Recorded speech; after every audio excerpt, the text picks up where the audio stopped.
To be smart. Roland Martin's doing this every day. Holding no punches. Thank you, Roland Martin, for always giving voice to the issues. Look for Roland Martin in the whirlwind, to quote Marcus Garvey again. The video looks phenomenal, so I'm really excited to see it on my big screen. Support this man, Black media. He makes sure that our stories are told. See, this difference between Black Star Network and Black-owned media and something like CNN. I got to defer to the brilliance of Dr. Carr and to the brilliance of the Black Star Network. I am rolling with Roland all the way. Honored to be on the show that you own. A black man owns the show. Folks, Black Star Network is here. I'm real revolutionary right now. Roland was amazing on there. Stay black. I love y'all. I can't commend you enough about this platform that you've created for us to be able to share who we are, what we're doing in the world, and the impact that we're having. Let's be smart. Bring your eyeballs home. You can't be Black-owned media and be scared. You dig?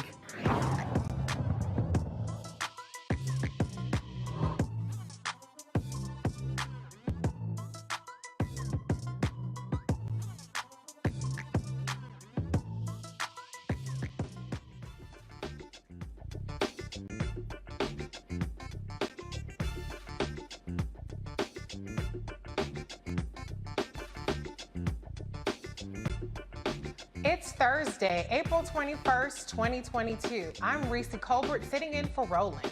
Here's what's coming up on Roland Martin Unfiltered, streaming live on the Black Star Network. Florida Republicans passed a congressional map after a sit-in protest by Black lawmakers.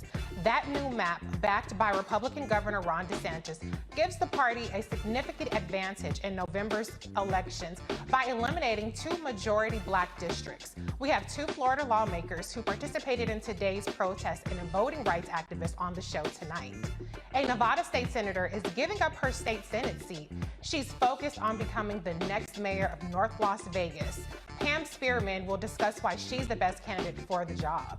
What appears to be the arrest of a young Black boy accused of stealing a bag of chips by Syracuse police is causing outrage and debate about how cops should treat children. It's taking 2 years, but a Connecticut state trooper faces manslaughter for killing a man after a high-speed chase. In Tennessee, while state lawmakers signed a bill requiring the teaching of Black history in schools, a Black Tennessee mayor declares April Confederate History Month. We have a lot to talk about tonight. It's time to bring the funk on Roland Martin Unfiltered, streaming live on the Black Star Network. Let's go. He's got it. Whatever the miss, he's on it. Whatever it is, he's got the scoop, the fact, the find. And when it breaks, he's right on time and it's rolling. Best believe he's knowing. Putting it down from sports to news to politics. With entertainment just for kicks, he's rolling. It's on go, y'all. It's Roland Martin, yeah. Rolling with Roland now. He's funk, he's fresh, he's real, the best, you know he's Roland Martin now.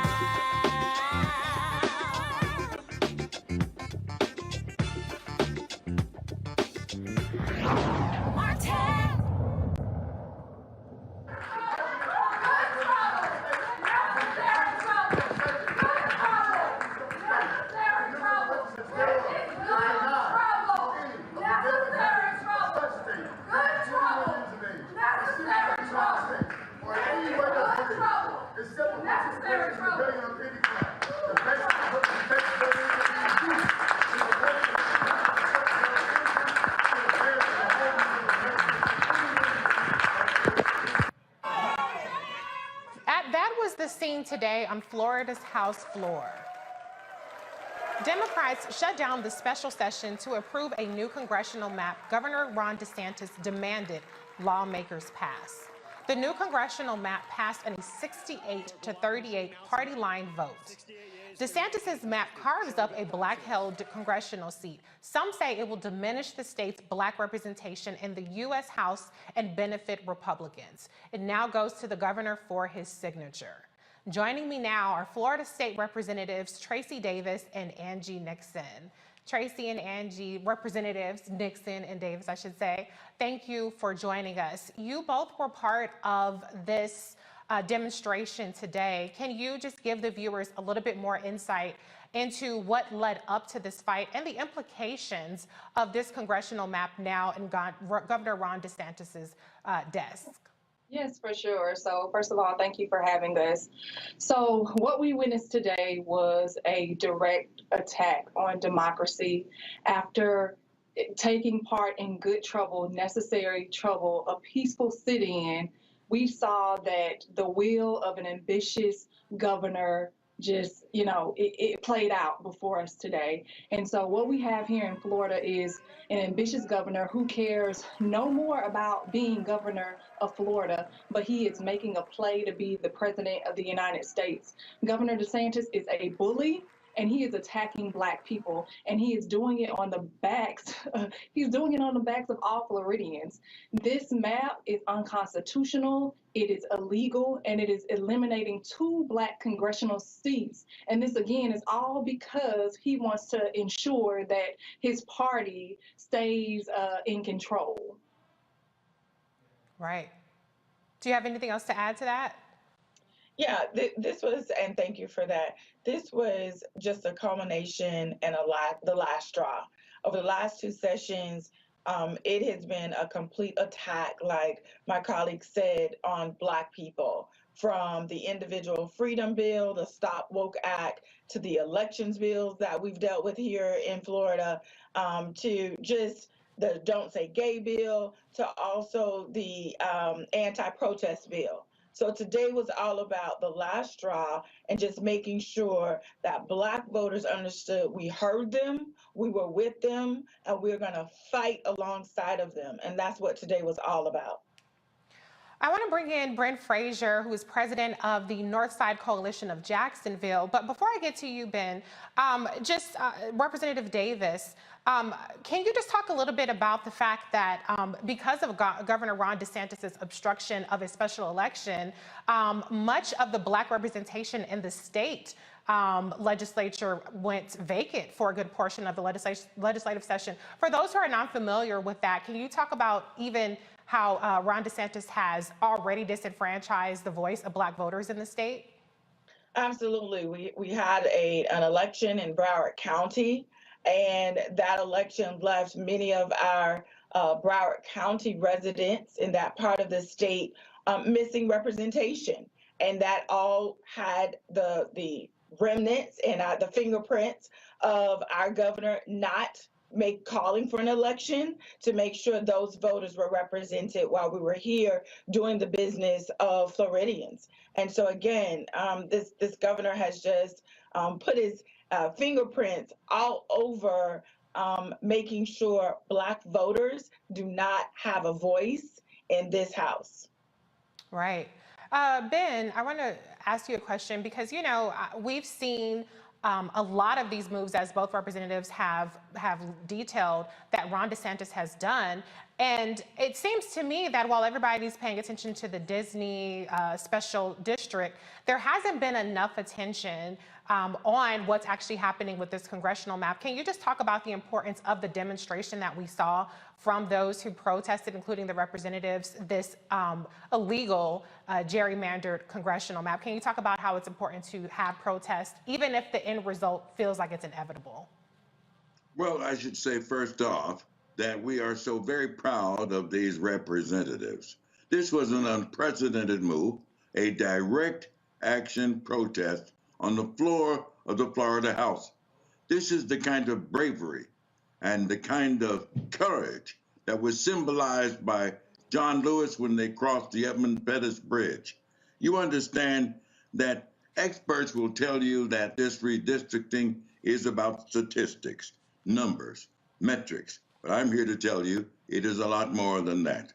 This, in effect, is the story, the hard-fought fight that we had about the right to vote, ancestors and activists who led us in this struggle through blood, sweat, and tears. And what we have with these representatives before you this evening is history. They have accepted the baton in the relay race of history, and I applaud them for that. Now, let's talk about where we are with regards to this particular district. We constitute 17% of the state's population, black folks, 3.3 million people. We call Florida home. But here's what you've got right now. We're only able to affect 7% of the congressional delegation. We got 28 members in all, but 17% of the population, but we can only affect 7% of those who are on that congressional delegation. What this governor has done is clearly racist, unconstitutional. It is, in fact, anti-black and, in the very least, racially uninformed. Most of us will simply call it like it is. It's just plain old racist. This governor is leading the state backwards to a time when racial injustice was the law of the land. The right to vote was the crown jewel of the civil rights struggle. We cannot allow this man to take that back. He appears to be hell-bent on turning the hands of time back to Reconstruction and Jim Crowism. We've got to stand up, and I'm so happy to see that these representatives were bold and courageous in doing what they did today.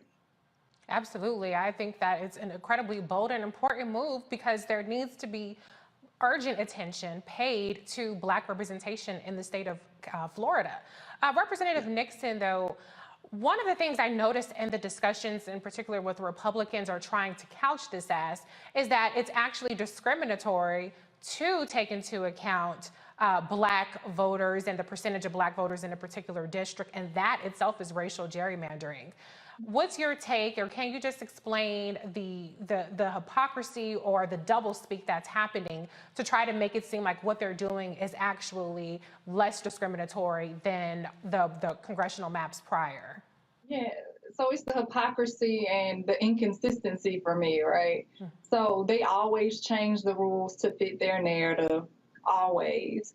And the fact that they're using the 14th Amendment, which allowed our ancestors to have the right to vote, now to use that against us is a huge slap in the face. Look, at the end of the day, I could not sit idly by. We could not sit idly by after hearing from Representative Thompson, Representative Henson, two of our elders in this process who spoke about getting kicked and spat on, who had to drink out of colored water fountains, who got arrested for fighting for their right to vote. We could not sit by and allow them to have to go through the same thing they went through years ago. It makes absolutely no sense that I'm fighting for the same things that my daughter's great-grandmothers are fighting for. And I'm going to continue to push back. And again, everyone's talking about Disney. Let's be clear. The Disney issue is a real issue because it illustrates the fact that Governor DeSantis is a bully, and anyone that criticizes him or speaks out against him, that he's going to attack them, right? And so, yes, that's a real issue, but it was a distraction. It was to distract everyone from the fact that half of our representation as Black people is being eliminated, and that is not right, and it is unfair. And it just goes to show you, if he was to win president of the United States, which he's not, and we won't let him, this is going to show you exactly how he would govern us as president. And we do not want to go back to the wrong side of history. I refuse, like Representative Henson said on that floor today, I refuse to go back. Well, I hear that. And before he can get to president, he's on the ballot actually in the fall. And so that's one way to stop them. And you also cannot gerrymander the Senate. So, you know, there's a Senate seat that's up for election this year. So hopefully the kinds of advocacy and the protests that you all are doing will draw attention to the fact that there are still races to be won in Florida, and the implications continue to be incredibly great. But I do want to bring in the panel on this, if we could keep you guys for a little bit longer. Joining us, per usual, on Thursdays is Dr. Carr, Department of African American Studies at Howard University, Dr. Larry J. Walker, Assistant Professor of University of Central Florida, and Crystal Knight, Democratic strategist. Thank you all for being here. Crystal, I'll start with you. Do you have any questions or comments for our esteemed panelists tonight? Or guests, sorry. Okay, sure. Well, I think the first question I have is, what's the next step in this fight for against gerrymandering? Thank you for, sitting in today on the state floor, but what's the next step in this process? Where do you all go from here? Thank you. That's the great question. So you guys have already said it. The next step, and like you've heard it, there was a map that we voted on. And it was a map that we referred to as 80-60. And that was a map that both chambers referred to, and we voted on because it retained our Black representation in Congress. And that is the map we want. We are demanding that is the map that is brought back. But other than that, we know we're dealing with a governor that's not pretty much going to listen to what we're doing. And that's why we were here today with the peaceful protest. So we're hoping and encouraging our folks that the only way to get rid of this governor and stop his warpath on the attacks of Black people is to make sure we are motivating people, encouraging them to get out and vote. That is the end result. That is what immediately is the next step for us. And let's be clear, right? So after he signs this bill, after he signs these maps into law, there's going to be lawsuits. Yes. And so don't think for 1 second that that's not going to happen. But of course, that takes time. And so we know folks are probably going to have to run on these maps. But when they run, we need to show up to the polls to make sure they are not elected. And that is what we're going to do. We're going to have, this is just really an opportunity for us to galvanize our base. Governor DeSantis has continually thrown out red meat to a base, which came in the form of unconstitutional, illegal laws. Listen, let's be clear. This was not the only illegal law and unconstitutional law that the governor has pushed forward through this legislature. And so we're going to continue to highlight that and galvanize our base, because I believe if we do that, that we will win. I think that there's also a need for us to recognize the grassroots campaign that we're going to have to wage. We must always remember that this is where it starts from. We must continue to agitate, as you did today. We must continue to educate, and we must continue to organize and mobilize. We've got to communicate with our folks at the ground level. We can make this happen, folks. Ours is a message not of fear, but of faith.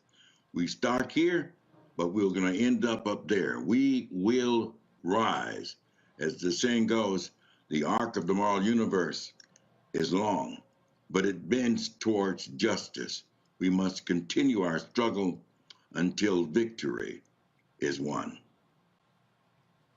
That is very inspiring words. I'm going to go to Dr. Carr. Do you have a comment or question for our guests? Yes, thank you, Reese, and thank you all for waging the fight. With all due respect, I don't look at the cornpone governor of California, of Florida, as a bully. He's a punk. And so that in mind, I mean, a bully has some strength. This punk needs to be dealt with as a punk. And I'm saying that, and I guess I have a couple of questions. Number one, why is this man's approval rating in the mid-50s in the state of Florida? And the other question is, you're absolutely right, as we know, it's going to go to court. Isn't there an amendment, the Fair Districts Amendment in the California, I'm sorry, I keep saying California, in the Florida Constitution? Do you expect the Florida Supreme Court to uphold that amendment as constitutional and thereby restore the districts? And do you expect the Supreme Court, as you say, they're going after the 14th Amendment, to uphold these racist maps by the White Nationalist Party and the punk governor of Florida? Dr. Carr, that was a lot. That was a lot in that, but I'll try to address the first one where you said he's a punk, and I think we agree, and so we thought today was time for us to stand up to this punk that we normally don't refer to as our governor. He's someone else's governor. So that's number one. You also asked, do we think the approval rating for this governor? We know Florida is not racial, right? It's not a blue state all the time. Florida is the South. Florida is the South. People think South Beach, but it is the South. It is a red state. South. Yeah, it's a red state. So it's Republican led, and so we are dealing with a Republican led legislature. So that's why his approval rating is so high. But everyone has to be knocked off that pedestal every once in a while, and that's what we intend to do.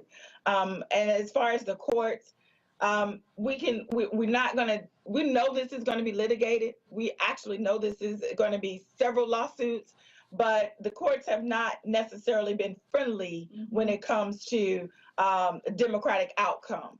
So we don't necessarily hold a lot of faith in the courts, but he did ask them for an opinion, and they did at earlier in this year refuse to give it to him. So they will push back from time to time. But fair district was something Florida decided on in 2010. It is our job as legislators to hold up what the voters wanted, and we are doing that. And today was an example of us listening to our voters, hearing what our voters said, and we stood up to the pump. And look, so the main reason all of this is happening is because in 2018, a Black man came so close to becoming governor of Florida. And Governor DeSantis, they governor, somebody's governor, he ain't my governor. Governor DeSantis is so fearful of losing power, and he realizes how close that election was.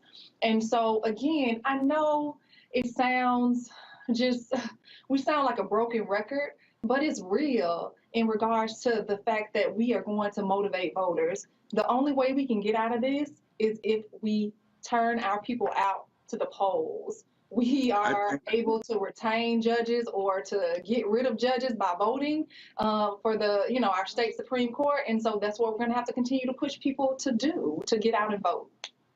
I think you're hitting the nail right on the head, Representative Nixon. We're going to have to begin to educate voters, register voters, and get people out to the polls in a way that we never have before. But also, let's look at this from a greater perspective. Florida is now the epicenter of this focus, this red meat, Republican extremist, radical base that is being appealed to.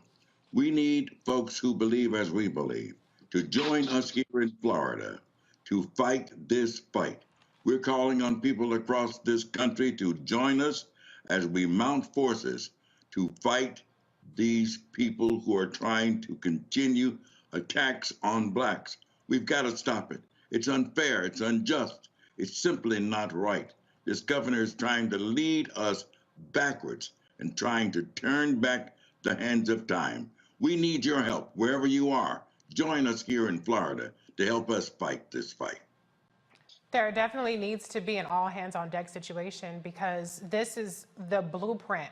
We know with Republicans, their behavior escalates. They follow each other's lead. Governor Abbott down in Texas started off with the most extreme gerrymandered map, and then Ron DeSantis said, hold my beer, I will raise that. So we definitely cannot allow this to stand in any states because then it only further emboldens them. Dr. Walker, last question from you before we have to go to a break. Yeah, really quickly here. I think Mr. Frazier hit on it in terms of Florida being the center of culture wars. And I wanted to ask the state representative, first of all, thank you for your commitment to democracy. But I also want to ask you in terms of like GOTV, efforts, right? So this is happening. Florida is the epicenter. What are you hearing at the federal level in terms of some of the support you're going to receive for the elections this year that we know are very important in the state? I guess I'll take that because I work in I work in campaigns and with organizations, just trying to drive out Black voter turnout. So in all honesty, folks have been a little hesitant because they, of course, have, as you all stated, have saw his approval ratings. However, I think because of what we did today, and I think because we're gaining traction and folks realize that we're going to be out in the streets with the people, we are no longer being politically correct about things anymore because our lives actually do depend on it. I think we're going to start getting some funds down and some resources to come to our area. And so we are super thankful for that. I've gotten some phone calls. I have some meetings already set up next week. And so I think, again, I believe, I know that we will win if we come together. And everybody, all hands on deck, send us some funds and make sure we're able to turn our people out so that we can stop DeSantis here. Again, he is making a vie for president of the United States, but in order to thwart that effort, we need to stop him in November from being reelected to the governor's mansion. Hey, listen, Black voters matter, and we're going to drive that point home to this state and this country. Black voters matter. I know that this is a combination of three panelists that have elections and campaigns in our background. So I came from the elections office, Rep. Nixon came from campaigns, and we have Ben Frazier on board that knows how to rile everybody and get that energy going. So you have a trio right here that's definitely about driving the vote out. Oh, please reach out to us at northsidecoalition@gmail.com. Representative Nixon, Dr. Carr wasn't shown on camera, but he gave a good, cheer, because he likes the gloves coming off. He likes we're not going to be PC, so you got a cheerleader. And Dr. Carr, and I noticed during the session that the person who was facilitating the session, I believe the leader there, was kind of lecturing on decorum and things like that, but where's the decorum when you are disenfranchising and essentially relegating Black citizens to second-class citizenship? So spare us the lectures, spare us the speeches. Until you do the right damn thing, we don't want to hear anything coming out of you. Period. Period. Period. Period. Food. Yes. 14-year-old says. Exactly. Yes. And then just one last question. Oh, sorry, Doc. Did somebody have something? I felt like I heard something. I just wanted to again applaud these folks, these politicians, these elected officials who are brave enough to stand up and to make a stand and to speak out for what is right. Thank you so very much. We need more elected officials like you. Yes, we do indeed. I just want to ask one final question, though. Either representative, if you can answer this. Congressman Al Lawson is one of the people whose seat is in jeopardy. Congresswoman Val Demings is running for Senate, so she's not running for re-election there, but her seat is another one that has been gerrymandered to the extreme. Is there anything that you guys are doing, or is there anything that's being done to help these specific candidates that are the electeds who would be affected by this congressional gerrymandering to get them more resources? Well, we have been in contact with Congressman Lawson, and he's released a statement, but I think he's tried to stay in a median area because he doesn't want to talk about incumbency, right? And he doesn't want to be accused of always being in front of the camera talking about incumbency because we are dealing with his district. So as far as dealing with the district and talking with Congressman Lawson, we are here with him. We're here to support him through this, and we're here to support any candidate that feels the need to attempt to run for this seat. I mean, again, it's candidates we need, and we need our voters up, out, educated, and voting. So we're here to support him through this. Right. As we continue this legal struggle, we simply will continue to rally, to march, to demonstrate, and to make clear our dissatisfaction with the racist policies, practices, and procedures that this governor is affecting here in the state of Florida. And one thing would be great is to prove to Ron DeSantis and to these Republicans that you can gerrymander Black folks out of districts to where white folks are the plurality or whatever, but Black people can compete even if it's not a predominantly Black district. So hopefully they'll be proven wrong, that people like Al Lawson or whoever runs for the new district that's Val Deming's seat will be redistricted to. Hopefully that we can prove to them that they're gonna have to try even harder, because we can still compete anyway, regardless of what kind of roadblocks they put up. So thank you all for being with us. Ben Frazier, thank you so much for your advocacy. Representatives Davis and Nixon, thank you for your fearless leadership today, along with all the folks who protested and drew attention to this that I don't think would have been there but for the protest that you staged today. So thank you so much for being with us. Have a good one. You too. We have a lot more to talk about. You're watching Roland Martin Unfiltered on Black Star Network. We'll be right back.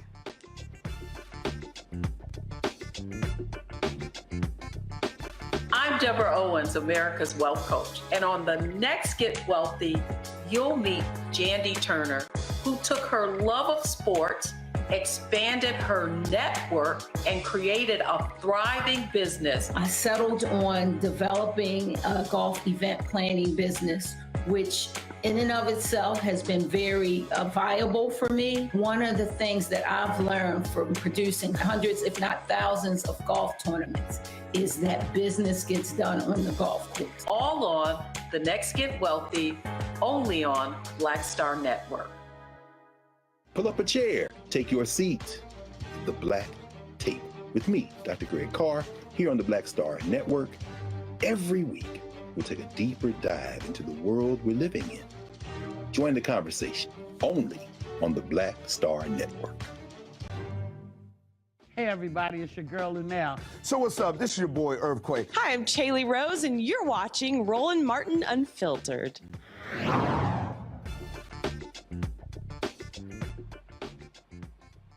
Midterm elections are approaching. Also on those ballots will be state and local government races.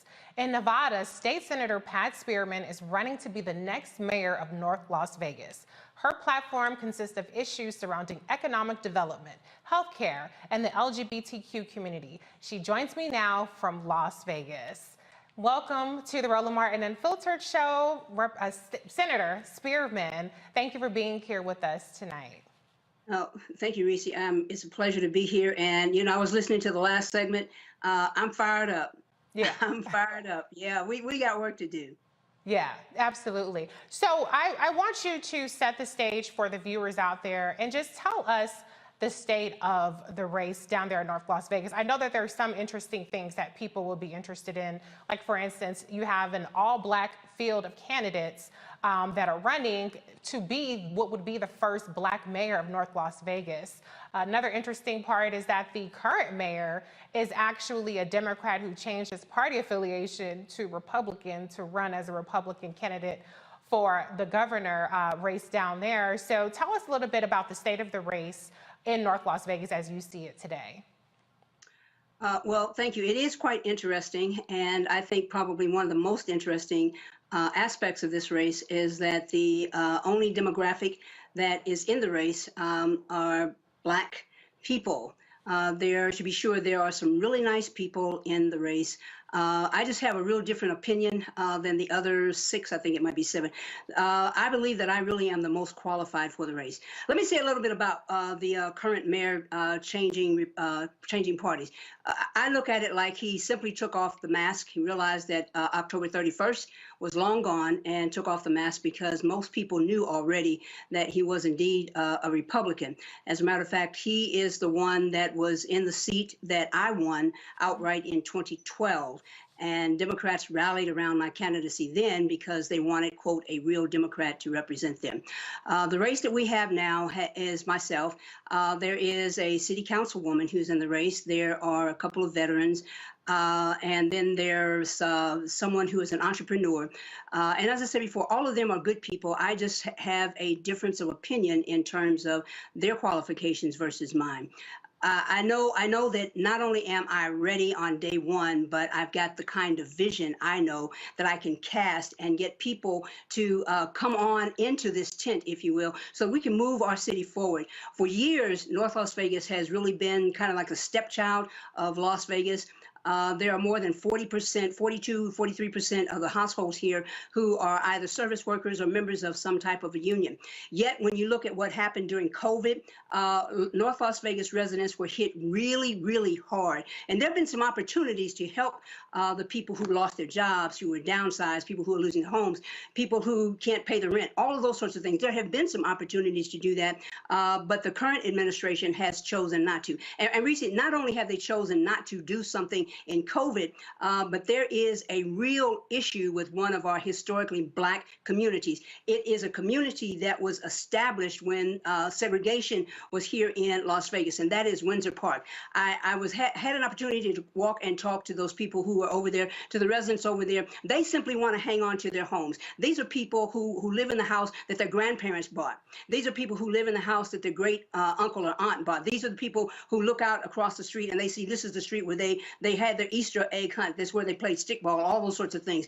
And what has been happening is that the city has determined that they want to use Windsor Park, a current neighborhood, they want to use that and turn it into a light industrial zoning. And the people there do not want that. And this has been happening for years, Senator Dina Neal, one of my colleagues, God bless her, she is, I tell people, she's probably the only one that I know that can go to a knife fight with 7 rubber bands and still win the fight. But she's been fighting for the people of Windsor Park for a long, long time. And she made me aware of it sometime last year. This has been going on a long time. There has been benign neglect. There are homes that have literally fallen apart. There's street lights that are out. There was trash in the streets that the city never removed. There are graffiti. There's graffiti on the walls, et cetera, et cetera. Yeah, I mean, you just go on and name it. Historically Black neighborhood, and now the city wants to close it down. I hope that some of your viewers are listening, and I really hope that they will begin to have some type of a campaign to help the people of Windsor Park save their neighborhood. And if they will do that, I believe we can make a statement, not just to this current administration, but to future administrations. Look, take your hands off of our history. It's not about the money that you plan to offer us. It's about the memories. These are people who worked hard to get the homes that they have. And I'll be doggone if you're going to just come in and say, we're going to erase you and we're going to put up light industrial, whatever that means, Yeah. I'm sorry, I'm on a soapbox because I really feel bad. I feel poorly for the people because right now they have no voice. The person who should be representing them has said nothing, As a matter of fact, has been by default, has been complicit in her complacency. And does that person happen to be somebody that's one of your competitors, or how does your position in terms of supporting Windsor Park, this historically Black neighborhood, track with your opponents in this race? I will say this: if you show me what you've already done, I'll know what you're getting ready to do. And if you have neglected the neighborhoods, the historically Black neighborhoods that are in your ward, if you've already done that, why should we turn the keys to the city over to you so that you can do that en masse? And that's all I'll say about that. Okay, noted. That's a valid point. You know, when you're talking about, issues of economic development, to your point, that can be a double-edged sword, particularly for Black neighborhoods, because they like to bring in economic development, but sometimes it's at the expense of the property values, sometimes taking over the properties, whether it's infrastructure or any number of things. Can you talk a little bit about your economic development or your economic priorities for the city of North Las Vegas, and how does that take into account issues of equity for its citizens? So North Las Vegas is the only city in Southern Nevada that is not landlocked. We have several hundred acres that has been undeveloped. There is a part of the acreage that is just north of the city called Apex.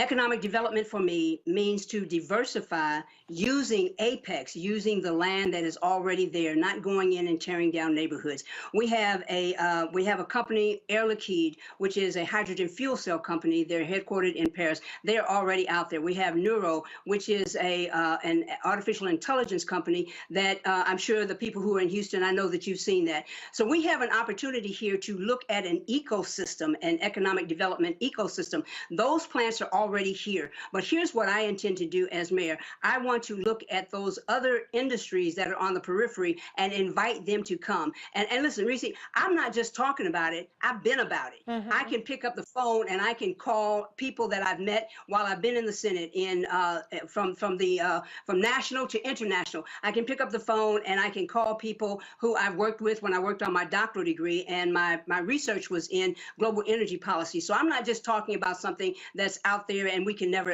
attain it. I'm talking about something that I know that we can have. And so neighborhoods that have been neglected will once again be respected, because we're not going to go in there and tear them down. We're going to use the land that has not been developed, and we're going to cast a wide vision and look at the ecosystem, because once you get industrial companies out there, once you get advanced manufacturing, all of those things, now you're talking about opportunities for entrepreneurs, because somebody's got to supply the toilet paper, somebody's got to feed them, somebody's got to clean it, somebody's got to fix the whatchamacallit when the duflachi falls apart, and the thingamajig, nobody knows how to fix that. So I'm talking about economic diversification using the industries, the energy industries, the technology industries that are already there. And I'm talking about using that to be a base for the ecosystem that we can create. And not only is it just a base of the ecosystem that we can create, we're talking about jobs that start, most of them start at $25 an hour. And that doesn't even include benefits. Now, what does that mean? That means for someone who gets a job that starts at $25 an hour and they have not included benefits in that, once you add on benefits, now you're talking somewhere close north of $35 an hour. That's one of the things that the people here in North Las Vegas crave. That's one of the things that they deserve. And I believe that within the Spearman administration, I believe that we can do that. And it's not just about me doing it. It's about me gathering everybody together and saying, this is the basis of the vision. Will you come and help me fill it out? Will you come and help us make sure that we have hit every corner, every cranny, we want every voice, every person, every neighborhood involved in this. And this, make no mistake about it, is an election of transformation. Yes, the very next mayor will be Black, but Black is not the only thing that we ought to be looking at. We ought to be looking at the person who is most qualified, the person who's already done the job, the person who comes with the receipts. And oh, by the way, it's not just the receipts. I bring the cash register with me too. And so we're talking about someone who on day one can get in that seat and sit there and make sure that we move forward. Now, Reese, let me say this, because I was listening to the panel before me, and we're talking about what's happening in Florida.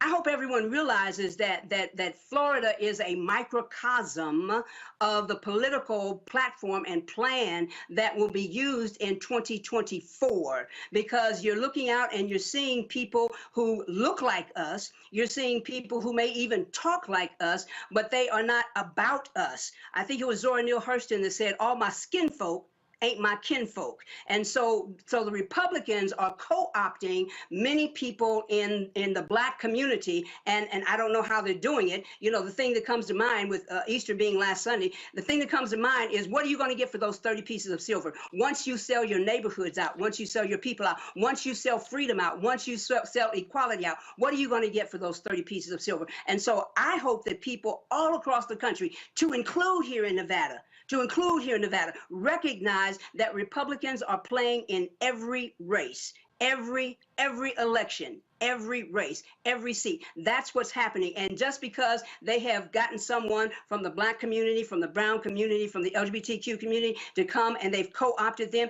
just because they talk like and they look like us, all my skin folk ain't my kinfolk. Well, we definitely know that. And, you know, we can't only We hear this all the time. Usually it's to try to diminish a black candidate versus a non-black candidate, but it's even more so critical when we have a race that has an all-black slate of candidates. You have to look that much closer and not just any, many, mighty, mo, because everybody black will all be good. So thank you, Senator Spearman, for joining us tonight. Tell people how they can support your candidacy or learn more about your candidacy. Sure. Please go to patspearman.com and learn about our priorities. Go to patspearman.com. And if you have additional questions, you can send them to us at pat@patspearman.com, and I'll make sure that we answer it. This is a race that we must win, and we must win it with someone who is qualified, someone who can go the distance, and most importantly, someone who has the fight in them and will take the fight to people who want to tear down our neighborhoods, who take the fight to people who want to destroy our future, take the fight to people who care nothing about our seniors, take the fight to people who don't want to pay attention to our young people. PatSpearman.com. I'm the one that needs to win this race, and I'm working hard to do just that. So, Reese, thank you. I appreciate the opportunity to be on this platform. God bless you. Thank you, Senator. There is more to come on Roland Martin Unfiltered. We'll be right back after this break. You're watching Roland Martin Unfiltered on the Black Star Network.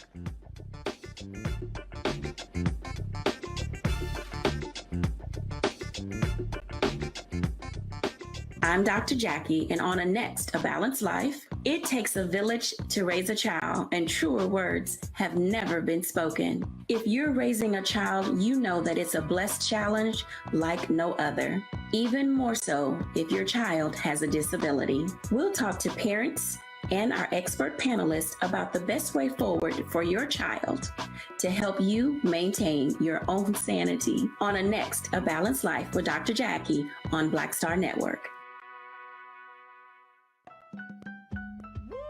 We're all impacted by the culture, whether we know it or not. From politics to music and entertainment, it's a huge part of our lives, and we're going to talk about it every day right here on The Culture with me, Faraji Muhammad, only on the Black Star Network.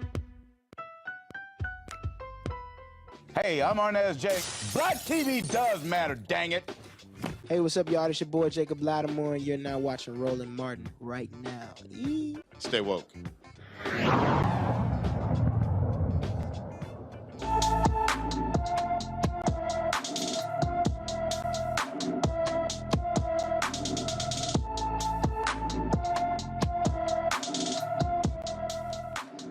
Zakaria Green is missing.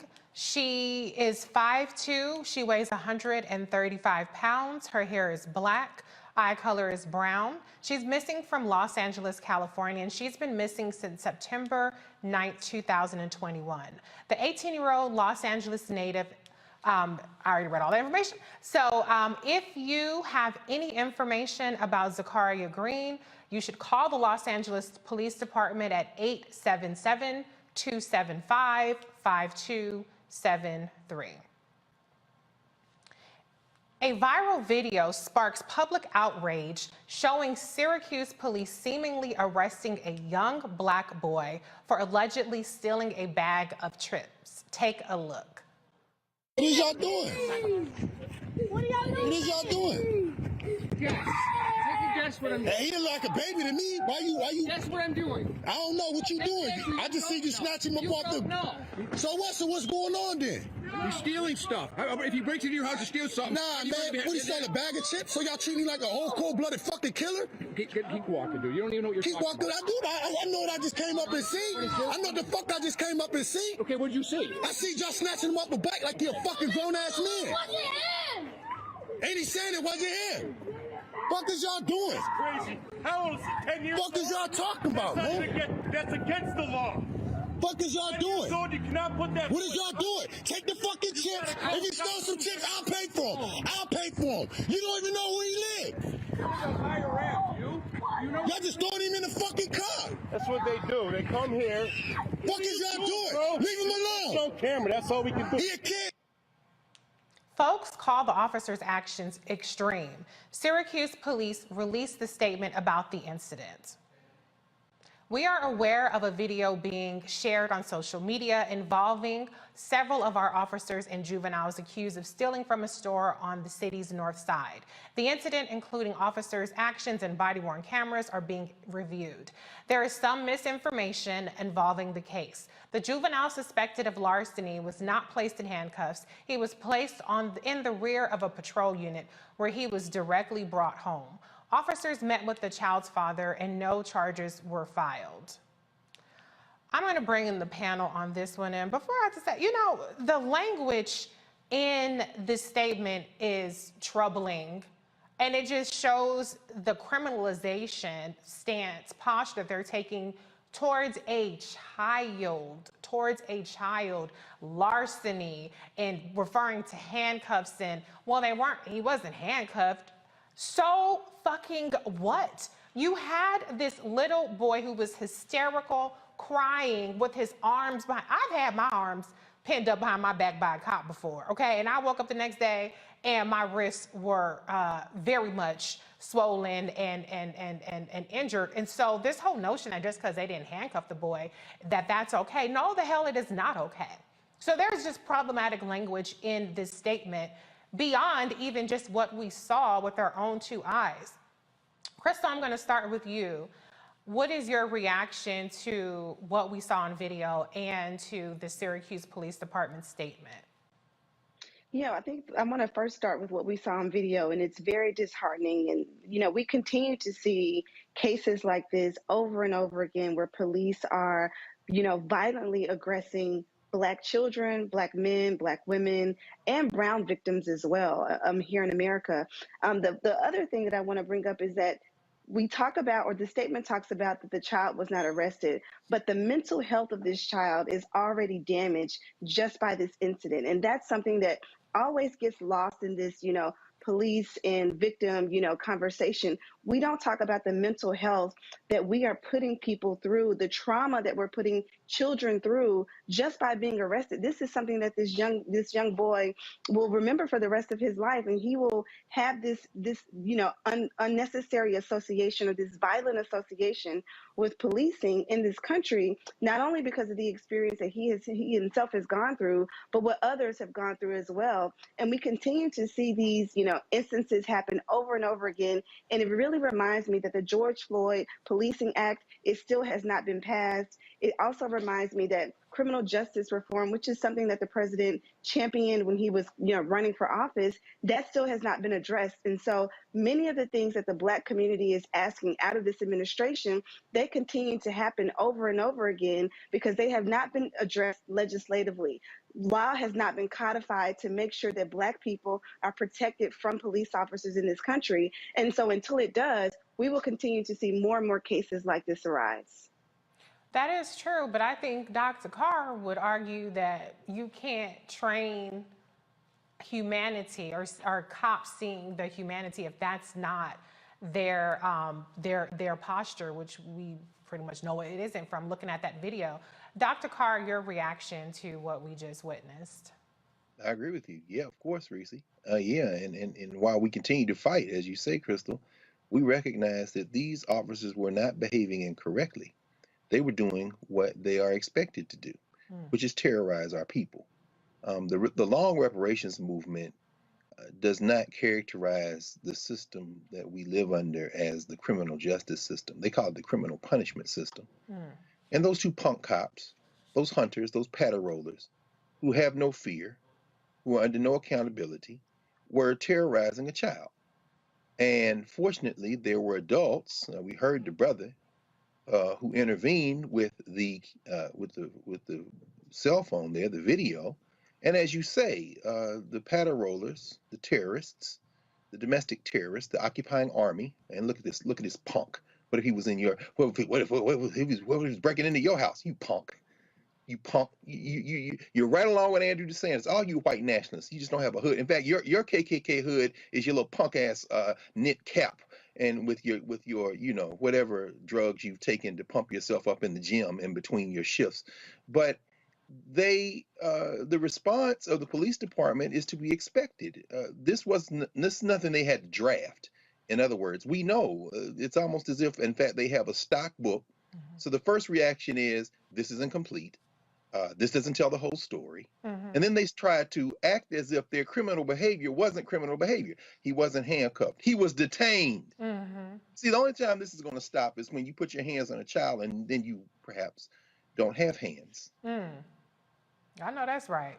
I did appreciate the brother, though, who was, you know, he was giving that energy. He was making it uncomfortable for them. Is not doing what you suggesting, Dr. Carr, but they have to be robbed of the joy and the adrenaline rush that they get from terrorizing Black folks. And we're still talking about a child. I mean, Dr. Carr, like you bring up, well, what if he's breaking into your house?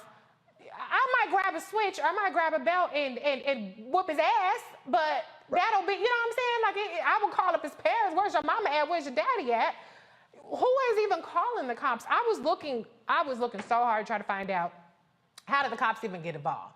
Was it the punk ass store owners that called? Did you call the cops on 3 kids, an 8-year-old and his 2 brothers, over a bag of chips? That's what I want to know. I want that answer, because to Dr. Carr's point, we have to have consequences for these folks that contribute to criminalizing our kids, not just the cops. That store, I'm not saying burn it down like we did in Rodney King in the LA riots, but what I'm saying is there should be a boycott, there should be a protest, there should be something saying, you know, you need to come up with other means to enforce, you know, shoplifting. I'm not saying kids should be stealing, because I know people be in the comments dragging me. I'm not saying that, but what I'm saying is you should not be involving the cops over a bag of chips. Dr. Walker, what is your... Before Larry, before you jump in, Doc, I just wanted to mention, don't want people to miss what you just said. Had it not been for that brother, had it not been for that intervention, we'll never know whether or not that little boy would have been returned home. Because at that point, they realized they were in trouble. Yeah. So we don't know what would have happened had he not intervened. So in some ways, he probably did alter the outcome just by doing what you said he did. That's right. You're absolutely right, because we saw a boy who was obviously hysterical, but he was alive when he got in that cop car. The gentleman saw him get, ripped off the bike. He said chips flew everywhere. You didn't see no guns, you didn't see no knife, you know, because they try to pull all that shit out, try to make it seem like my life was threatened and this, that, and the other. So to your point, Dr. Carr, absolutely.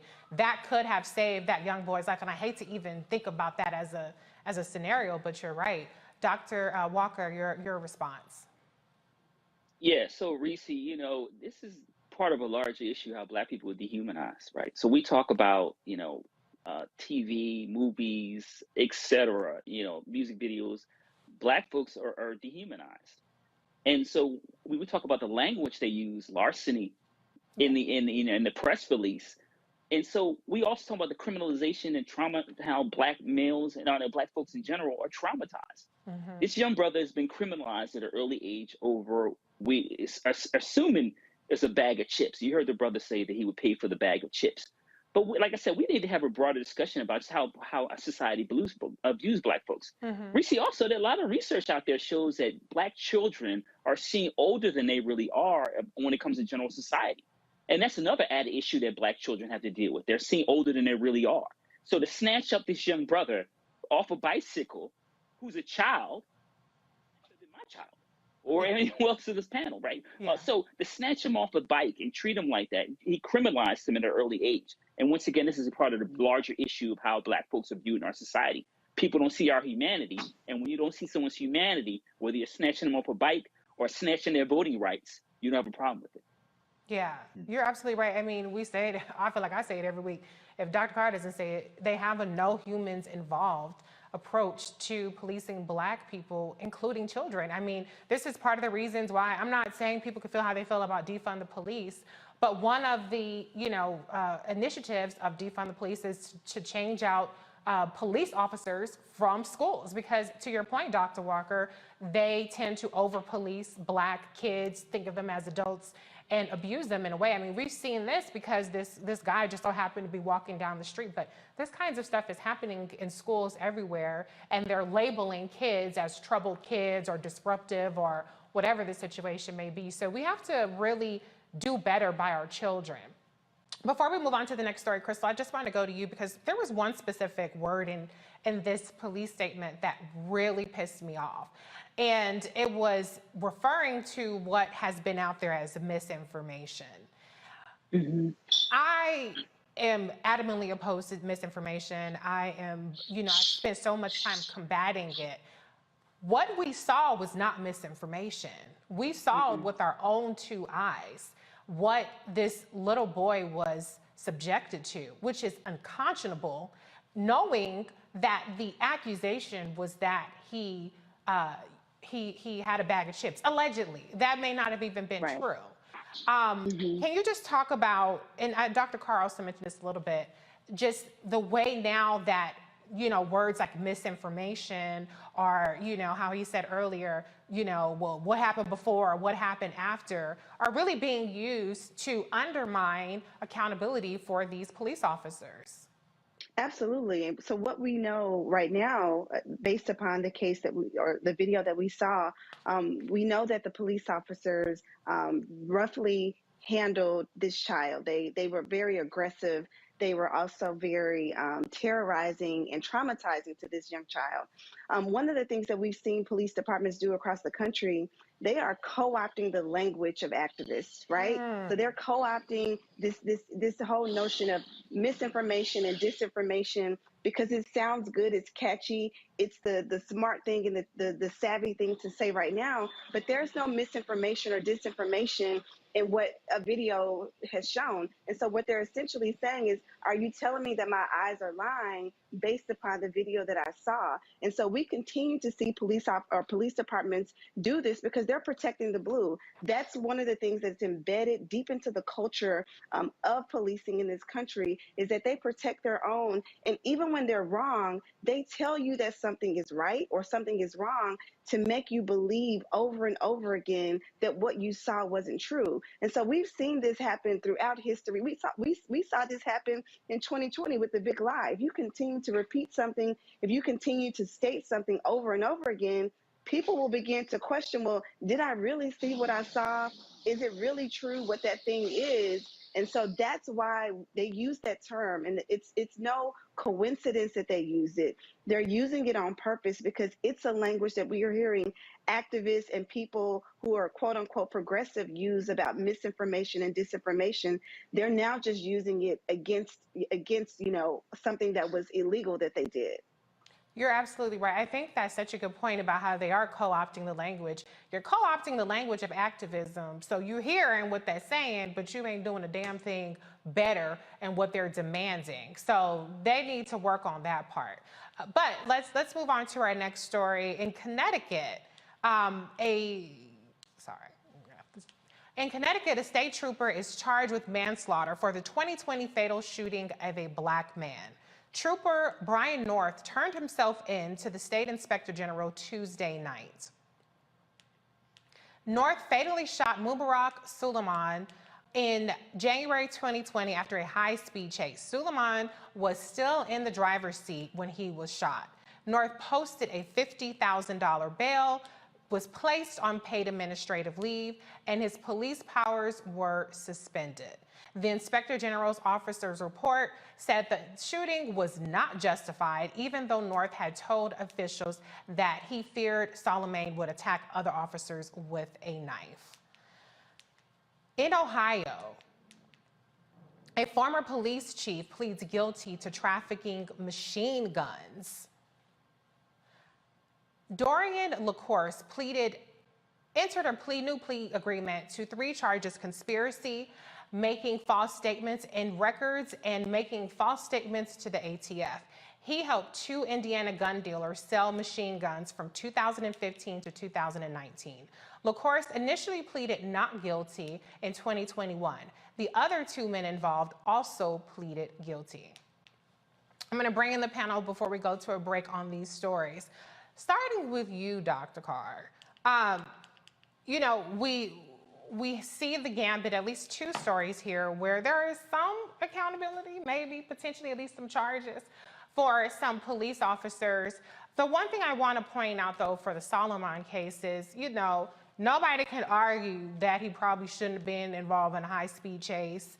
And you know, whatever, there were some complicated situations there, but I always caution in trying to impose a perfection standard when white folks get on high. I used to see them all the time when I lived in LA. It was always a high-speed chase, and usually it did not end in some white man getting shot by the police on national TV. So they know how to apprehend people without shooting them. What is your reaction to kind of that, the fact that, yeah, he shouldn't have been in a high-speed chase, but Reverend Al Sharpton said it best, that means he should have been on trial for a high-speed chase, not, you know, executed.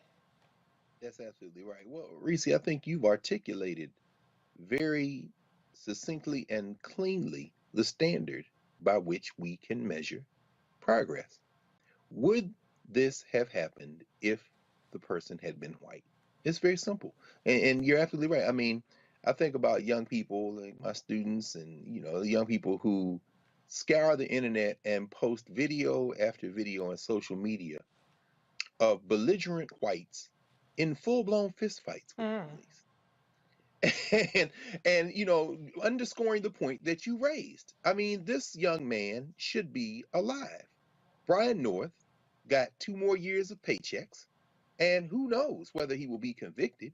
And in the case, of course, with the Ohio police chief and these 2 Indiana gun dealers, I mean, we live in a society that not only tries to humanize the police, but celebrates them as the most human. And all you have to do to test that is to look at any network television evening with police procedural dramas. They're doing the best they can. They're really humane.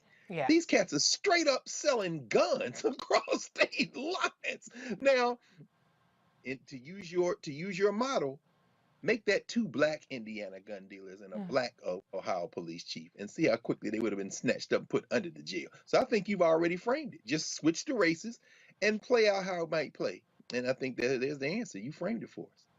Yeah, Dr. Walker, speaking of, you know, the fact that they were trafficking, these officers were trafficking guns, we have this movement now where we're seeing rollbacks on some of the criminal justice or criminal system reforms, because we cannot deny there is a rise in crime, still historically low compared to other periods, but we had several mass shootings Easter weekend of people cutting up in the malls, shooting people all across the country. So we have people who are rightfully concerned about gun control, about, you know, the increase in gun violence, and Republicans in particular use this to tout, you know, basically how Democrats need to be voted out, et cetera, et cetera.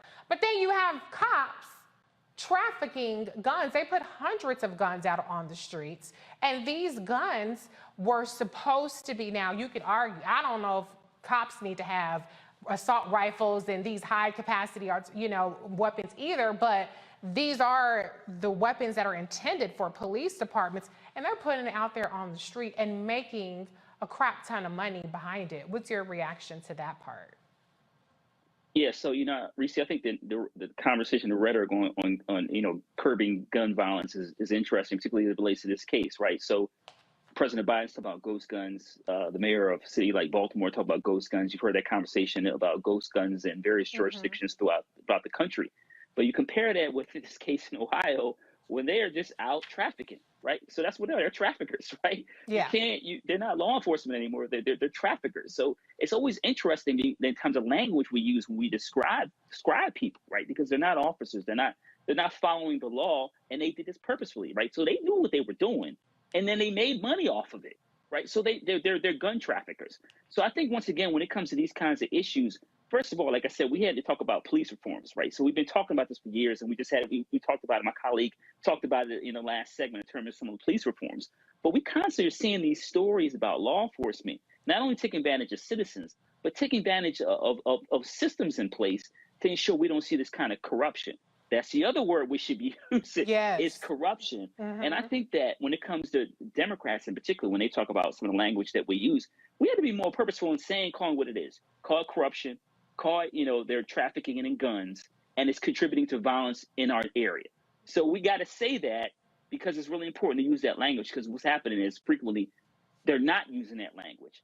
And once again, like I said, these kinds of issues, if we're not talking about it on this platform, who else is talking about what's happening and talking about calling out this corruption? And also, obviously, the killing of the brother in Connecticut. We've been seeing this kind of violence on these videos for the last several years. Really, I go back to 1960. We saw it in black and white. Now we're seeing it in terms of how black folks were treated. We're seeing it in cell phone videos. But once again, this idea between gun violence and videotaping it in U.S. society over the last several decades, we're constantly seeing it. What happens is we're being traumatized. Folks are being killed. But we're not sending solutions by policymakers because they don't see our humanity, as I said earlier. Yeah, you're right. And I want to pick up on that point, though, which you made about, essentially messaging, right, about how Democrats are not talking about corruption and things like that. Because I know for damn sure if somebody, burns down a Target in a Black Lives Matter rally, they make it seem like all of Black Lives Matter is Antifa and burning down Targets and black people are looting and they're violent.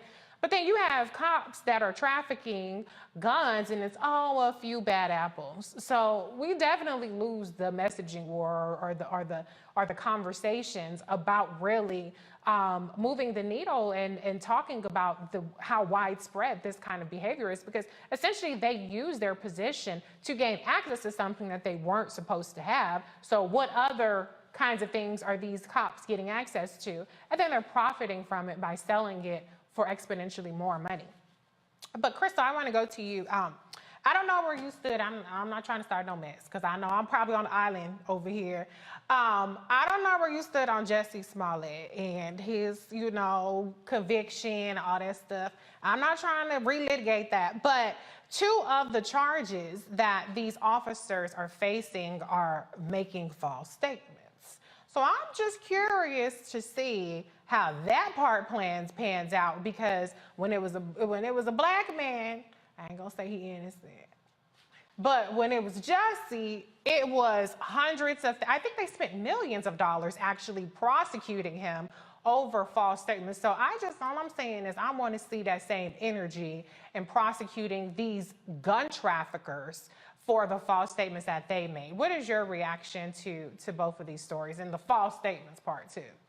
Yeah, well, I want to first address the gun trafficking charges and just say police are not, or this case about this police officer trafficking guns across state lines, I'm not surprised by that. I don't trust the police. I believe that they're not only gun traffickers, but they're drug traffickers, they're sex traffickers as well. And so we don't hear about those stories, maybe not as often, but they're absolutely planting drugs on victims and then locking them up for said drugs, taking those drugs back, taking the drug money back, and just washing and rinsing. Wash, rinse, and repeat. That's what they're doing. A lot of police officers, a lot of police districts do that across this country. And you know why we don't hear about it? Because they protect their own, which is something that we've been talking about over and over again. And so it's nice to see this one case where it's being highlighted about gun trafficking, but I want to talk about the sex trafficking. I want to talk about the drug trafficking and the illegal money seizures that they're using.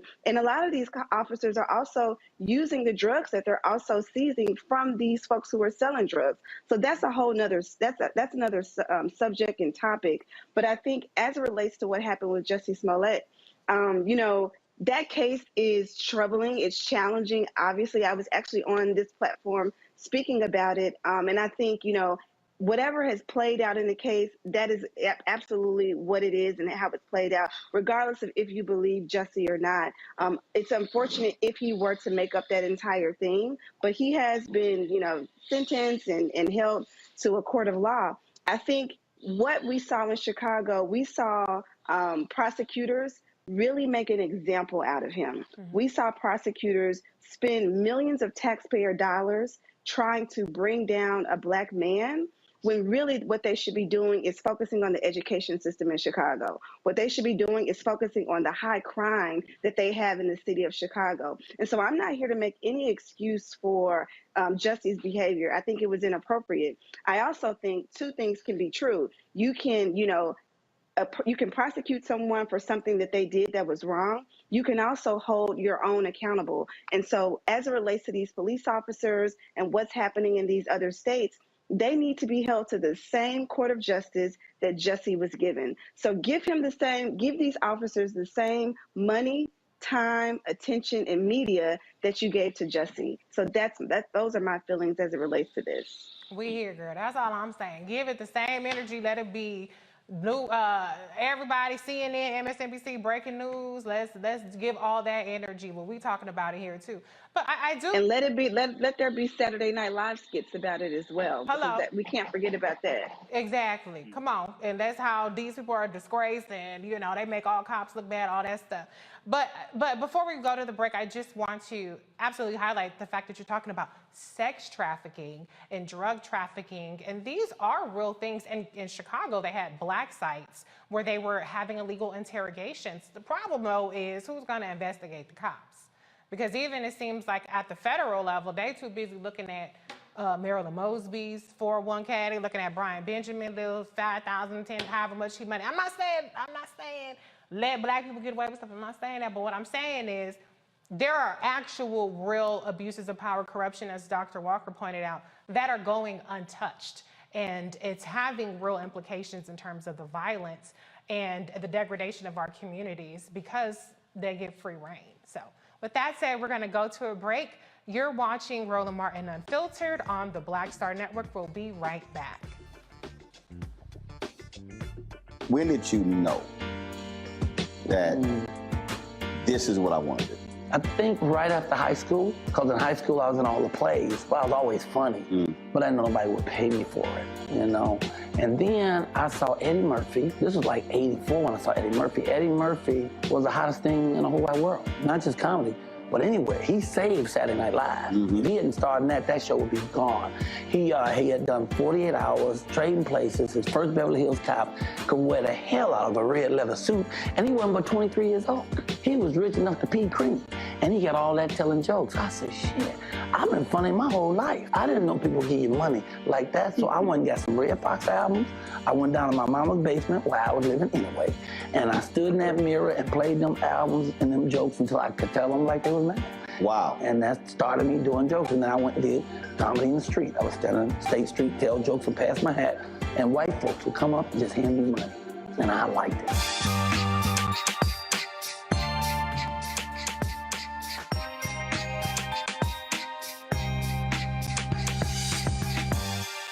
Pull up a chair, take your seat. The Black Tape with me, Dr. Greg Carr, here on the Black Star Network. Every week, we'll take a deeper dive into the world we're living in. Join the conversation only on the Black Star Network. Hi, I'm Eric Nolan. I'm Shantae Moore. Hi, my name is LaToya Luckett, and you're watching Roland Martin Unfiltered.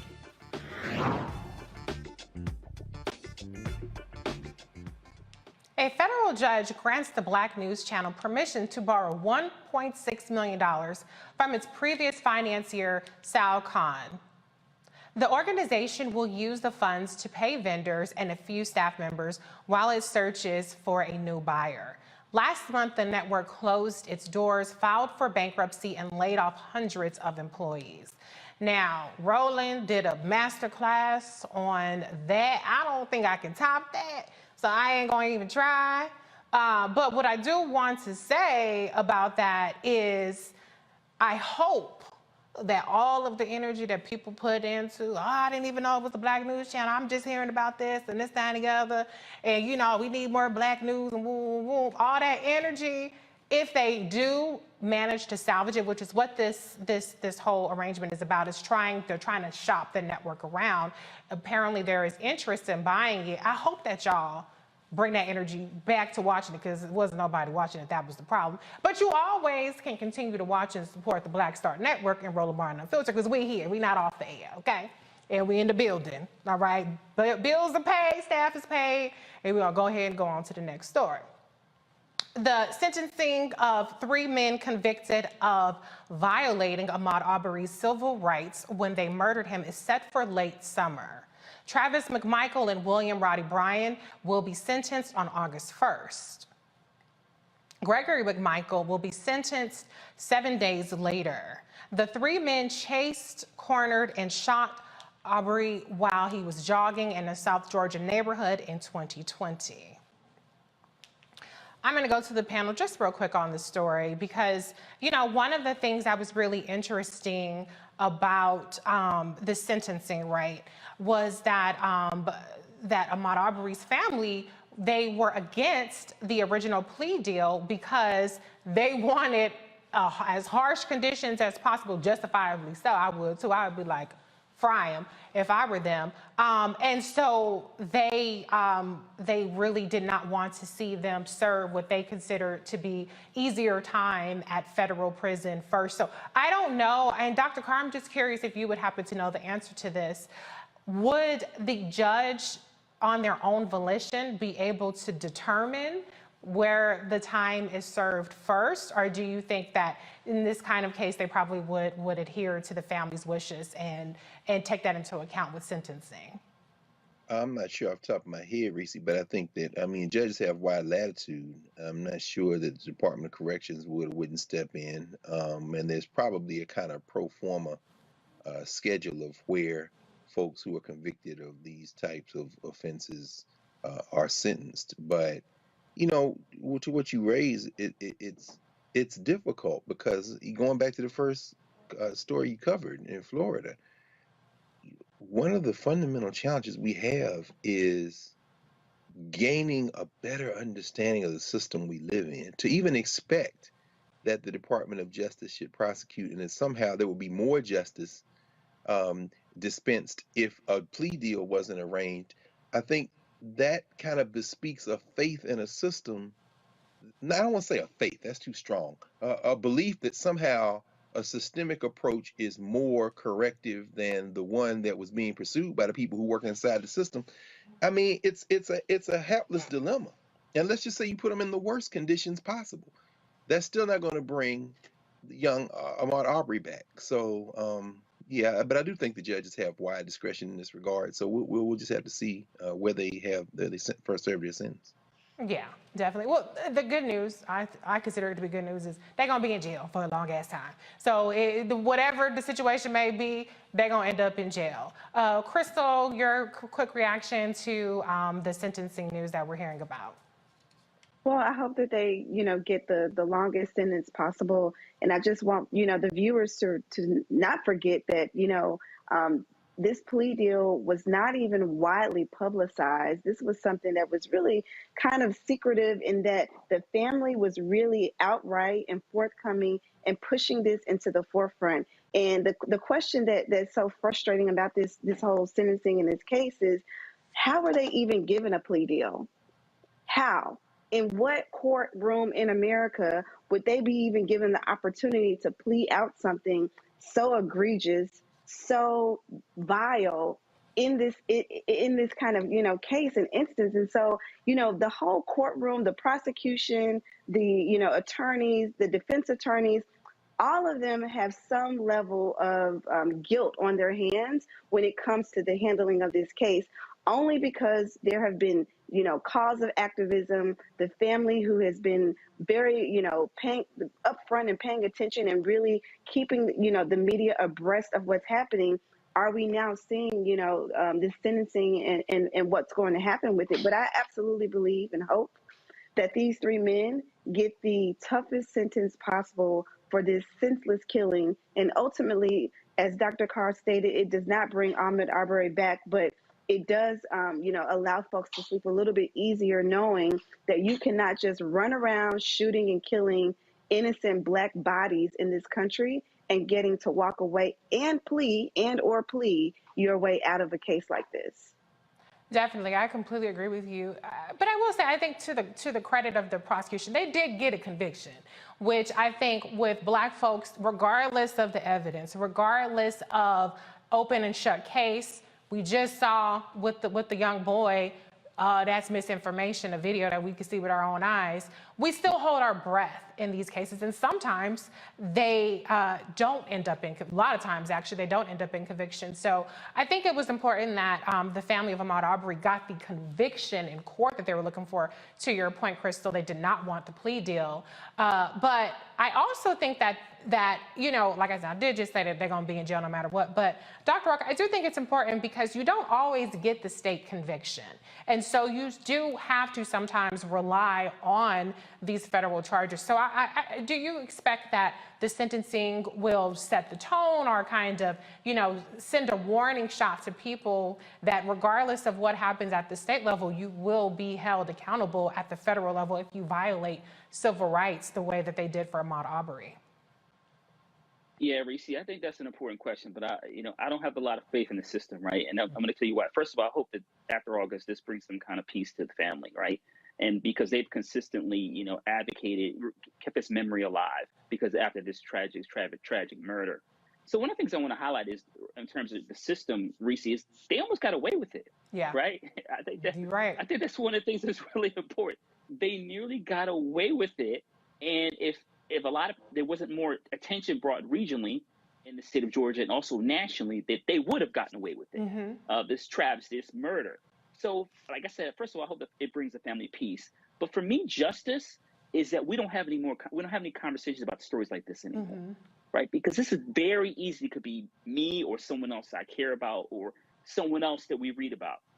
And so justice in America is that Black folks don't have to constantly deal with these kind of situations, and that we can be free and live peacefully and not have to worry about where our driver's license is every time we're in the car or when we're going for a jog, not have to look over our shoulders to worry if someone's going to grab us and end our lives. And I think that's what's really important. Obviously, like I said, it's great that the state got, you know, a conviction and was happening at the federal level.